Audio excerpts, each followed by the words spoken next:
Lesson of class 10th titled Nelson Mandela Long Walk to Freedom written by Nelson Mandela himself. तो ये जो lesson है ये एक एपार्थाइड सिस्टम के बारे में है, जो एक पॉलिटिकल सिस्टम होता है जो लोगों को सेपरेट करता है, उनके साथ डिस्क्रिमिनेशन होता है अकॉर्डिंग टू देयर रेस, उनकी रेस के अनुसार, उनकी जाति के अनुसार या उनके स्किन कलर के अनुसार उनके साथ क्या किया जाता है, डिस्क्रिमिनेशन किया जाता है। और ऐसा ही पहले होता था साउथ अफ्रीका में। तो नेल्सन मंडेला जो साउथ अफ्रीका के फर्स्ट ब्लैक प्रेसिडेंट बने थे, वहां पर गोरे और काले लोगों के बीच में बहुत ही ज्यादा डिस्क्रिमिनेशन था और नेल्सन मंडेला एक ब्लैक थे और जो पहले प्रेसिडेंट बने थे उन्होंने खुद और उनकी पार्टी जो अफ्रीकन नेशनल कांग्रेस थी, उन्होंने बहुत ज्यादा फाइट किया इस एपार्थाइड सिस्टम के खिलाफ और 30 इयर्स जो नेल्सन मंडेला थे वो जेल में रहे। फाइनली क्या हुआ, डेमोक्रेटिक इलेक्शंस वर हेल्ड, जो लोकतांत्रिक इलेक्शन थे वो हुए साउथ अफ्रीका में 1994 में और जो नेल्सन मंडेला थे वो पहले ब्लैक प्रेसिडेंट नई नेशन के बन गए। तो इस जो एक्सट्रैक्ट में अपनी ऑटोबायोग्राफी में लॉन्ग वॉक टू फ्रीडम में नेल्सन मंडेला क्या बताते हैं, इस हिस्टोरिक ओकेजन के बारे में बात करते हैं कि कैसे इनॉग्रेशन हुआ, कैसे उद्घाटन हुआ उनकी नई गवर्नमेंट का। Let's read the lesson now. 10th May dawn bright and clear. 10th May की सुबह बिल्कुल ब्राइट एंड क्लियर थी। For the past few days, पिछले कुछ दिनों से I had been pleasantly besieged. मैं बड़ी ही खुशी से सराउंडेड था, घिरा हुआ था by dignitaries, गणमान्य लोगों के द्वारा, रिस्पेक्टेड लोगों के द्वारा एंड वर्ल्ड लीडर्स, और वर्ल्ड लीडर्स के द्वारा हु वर कमिंग टू पे देयर रिस्पेक्ट, जो आ रहे थे अपनी रिस्पेक्ट पे करने के लिए बिफोर द इनॉग्रेशन, नए गवर्नमेंट के इनॉग्रेशन से पहले। The inauguration would be the largest gathering ever of international leaders. ये जो इनॉग्रेशन होगी ये लार्जेस्ट गैदरिंग होगी, सबसे बड़ी गैदरिंग होगी इंटरनेशनल लीडर्स की on south African soil, south African की धरती पर। द सेरेमनीज टुक प्लेस, जो सेरेमनीज थी वो कहां पे हुई, in the lovely sandstone amphi theatre में, एक बड़े ही सुंदर सैंडस्टोन से बने हुए एम्पी थिएटर में। एम्पी थिएटर जो बिल्डिंग होती है बिना किसी रूफ के और स्टेप वाइज वहां पर सीट्स बनी होती है। फॉर्म्ड बाय, जो किसके द्वारा बनाया गया था, by the union buildings in Pretoria, union buildings के द्वारा प्रिटोरिया में। फॉर डेकेड्स, पिछले दशकों से, कई दशकों से, this had been the seat of white supremacy. ये सीट किसकी रही है, व्हाइट सुपरमेसी की, क्योंकि पहले जितने भी प्रेसिडेंट हुए थे वो सब व्हाइट थे। And now it was the site of A rainbow. अब ये कौन सी साइट थी, रेनबो की। गैदरिंग ऑफ डिफरेंट कलर्स, वहां पे इकट्ठा हुए थे अलग अलग कलर एंड नेशंस, अलग अलग देशों के लोग, फॉर द इंस्टॉलेशन, किसके इंस्टॉलेशन के लिए, south Africa first democratic, south Africa की पहली लोकतांत्रिक और नॉन रेशियल गवर्नमेंट, ऐसी गवर्नमेंट जहां पे कोई जातीय भेदभाव नहीं होगा। On that lovely autumn day, उस सुंदर ऑटम डे को, I was accompanied by my daughter Zinani. मेरे साथ कौन था, मेरी डॉटर जिनानी थी। ऑन द पोडियम, स्टेज पर जो मिस्टर डी क्लार्क थे, was first sworn in, उन्हें सबसे पहले शपथ दिलाई गई as second deputy president, second deputy president की। Then Thabo Mbeki was sworn in, उसके बाद थाबो मेपकी को शपथ दिलाई गई फर्स्ट डिप्टी प्रेसिडेंट की। When it was my turn, जब मेरी टर्न थी, आई प्लेज्ड, मैंने शपथ ली, टू ओबे, कि मैं आज्ञा मानूंगा, एंड अपहोल्ड, और ऊंचा रखूंगा, द कॉन्स्टिट्यूशन, अपने देश के संविधान को, and to devote myself, और मैं अपने आप को समर्पित कर दूंगा, to the well being of the republic, अपने देश की अच्छाई के लिए, वेल बीइंग के लिए, एंड इट्स पीपल, और उसके लोगों के वेल बीइंग के लिए। टू द असेंबल गेस्ट, वहां पर जितने भी गेस्ट असेंबल थे, इकट्ठे थे, एंड द वॉचिंग वर्ल्ड, और पूरे देखते हुए संसार, टुडे, आज, all of us do by our presence, हम सब हेयर गिव ग्लोरी, एक ग्लोरी देते हैं, एक शान देते हैं और उम्मीद देते हैं टू न्यू बोर्न लिबर्टी, एक नई आई हुई आजादी को।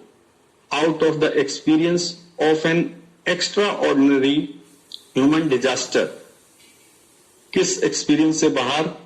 एक एक्स्ट्रा ऑर्डिनरी, असाधारण ह्यूमन डिजास्टर, जो ह्यूमन का डिजास्टर था, संकट था, दैट लास्टेड टू लॉन्ग। हम कहां से बाहर निकले हैं? जो एक इतना बड़ा डिजास्टर था, इतना बड़ा संकट था, जो काफी टाइम तक चला। Must be born a society of which all humanity will be proud. आज एक ऐसी सोसाइटी का जन्म होना चाहिए जिसमें पूरी मानवता को गर्व हो। We who were outlaws not so long ago, हम जो आउटलॉस कर दिए गए थे ज्यादा टाइम पहले नहीं, हैव टुडे बीन गिवन, आज हमें क्या दिया गया है? द रेयर प्रिविलेज, हमें विशेषाधिकार दिया गया है, प्रिविलेज दिया गया है to be host to the nation of the world on our soil, कि हम दुनिया के लीडर्स को अपनी सॉइल पर होस्ट कर रहे हैं। We thank all our distinguished international guest, हम थैंक करते हैं अपने सारे डिस्टिंग्विश्ड प्रतिष्ठित इंटरनेशनल अंतरराष्ट्रीय गेस्ट का, for having come to take possession, कि वो आए हैं, पोजेशन लिया है उन्होंने, with the people of our country, हमारी कंट्री के लोगों के साथ आकर बैठे हैं। और what is after all a common victory, जो क्या है? एक कुल मिलाकर सब बातों के बाद सबकी जीत है, एक कॉमन विक्ट्री है फॉर जस्टिस, जस्टिस के लिए, न्याय के लिए, शांति के लिए और ह्यूमन की डिग्निटी के लिए, प्रतिष्ठा के लिए। वी हैव एट लास्ट, हमने आखिरकार अचीव कर लिया है आवर पॉलिटिकल इमेंसिपेशन, अपना राजनीतिक आजादी हमने प्राप्त कर ली है। वी प्लेज आवरसेल्व्स, आज हम शपथ लेते हैं to liberate all our people, हम अपने सब लोगों को आजाद कर देंगे from the continuing bondage of poverty, ये जो लगातार गरीबी है उससे हम लोगों को आजाद कर देंगे, डिप्राइवेशन से आजाद कर देंगे। डिप्राइव पहले लोगों को किया जाता था, उनके अधिकारों से वंचित रखा जाता था, उससे हम आजाद कर देंगे। सफरिंग, उनके दुखों से उनको आजाद कर देंगे। Gender and other discrimination, gender या बाकी जितने भी भेदभाव हैं उनसे हम लोगों को आजाद कर देंगे। Never never and never again, कभी नहीं, कभी नहीं और कभी नहीं दोबारा, shall it be that this beautiful land, कि ये जो सुंदर धरती है, विल अगेन एक्सपीरियंस, ये कभी एक्सपीरियंस नहीं करेगी, कभी अनुभव नहीं करेगी द ऑपरेशन, उस दमन को, ऑफ वन बाय अनदर, एक व्यक्ति कभी भी दूसरे का दमन नहीं करेगा। The sun shall never set on so glorious a human achievements, जो इतनी शानदार ह्यूमन अचीवमेंट्स हैं उसका सूरज कभी नहीं डूबेगा। Let freedom reign, God bless Africa.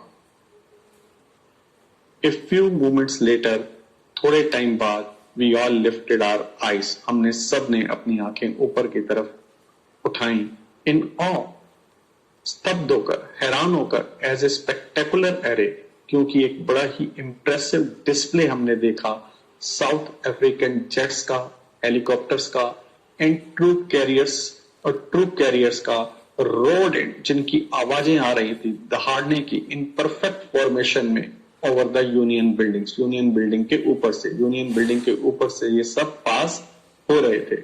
It was not only A display of pin point precision, ये सिर्फ इस चीज का डिस्प्ले नहीं था, पूरी एक्यूरेसी के साथ ये सब हो रहा था, एंड मिलिट्री फोर्स का डिस्प्ले था, बट ए डेमोन्स्ट्रेशन, ये एक प्रदर्शन था of the militaries loyalty, military की वफादारी का, टू डेमोक्रेसी, जो लोकतंत्र के प्रति थी और न्यू गवर्नमेंट के प्रति थी, दैट हैड बीन फ्रीली, जो आजादी से और फेयरली इलेक्टेड की गई थी, जो नई गवर्नमेंट को फ्रीली और फेयरली चुना गया था। ओनली मोमेंट्स बिफोर, थोड़ा टाइम पहले ही, मोमेंट्स पहले ही, the highest generals of South African Defence Force, जो हाईएस्ट जनरल थे साउथ अफ्रीकन डिफेंस फोर्स के और पुलिस के, their chests, ribbons and medals from days gone by, जिनकी छातियां डेकोरेट थी, सजी हुई थी विद रिबन्स के साथ एंड मेडल्स के साथ काफी टाइम से saluted. I was not unmindful of the fact, मुझे इस सच्चाई का भी पता था that not so many years before, कि ज्यादा साल पहले नहीं, they would not have saluted, उन्होंने मुझे सैल्यूट ना किया होता बट अरेस्टेड मी, लेकिन मुझे अरेस्ट किया होता। Finally A शेवरन of Impala jets, finally क्या हुआ, एक जो इम्पाला बड़े बड़े हवाई जहाज होते हैं उनकी वी शेप बनती हुई, और उन्होंने लेफ्ट स्मोक ट्रेल, और वो एक धुएं की लाइन छोड़ रहे थे, स्मोक ट्रेल छोड़ रहे थे of black, red, green, blue and gold colour की।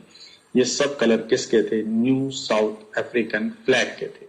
The day was symbolise for me, जो वो डे था मेरे लिए प्रतीकात्मक बनाया गया by the playing of our two national anthems, हमारे देश के दो राष्ट्रीय गान गाए गए, and the visions of white, और व्हाइट लोगों का vision singing, Nkosi Sikelel i Africa and black singing, और जो ब्लैक लोग थे वो सिंग कर रहे थे the stem, the old anthem, जो सबसे पुराना एंथम था ऑफ द रिपब्लिक, देश का। Although that day neither group new the lyrics of the anthem, हालांकि उस दिन किसी भी ग्रुप को ये पता नहीं था लिरिक्स क्या थे, वर्ड क्या थे, द एंथम, उस एंथम के, दे वंस डिस्पाइज, जिसके बारे में उन्होंने बड़ी ही लो ओपिनियन रखी थी और नफरत की थी। दे वुड सून नो, लेकिन जल्दी वो जान जाएंगे द वर्ड्स, सारे वर्ड्स को बाय हार्ट, सारे वर्ड्स उन्हें याद हो जाएंगे। On the day of the inauguration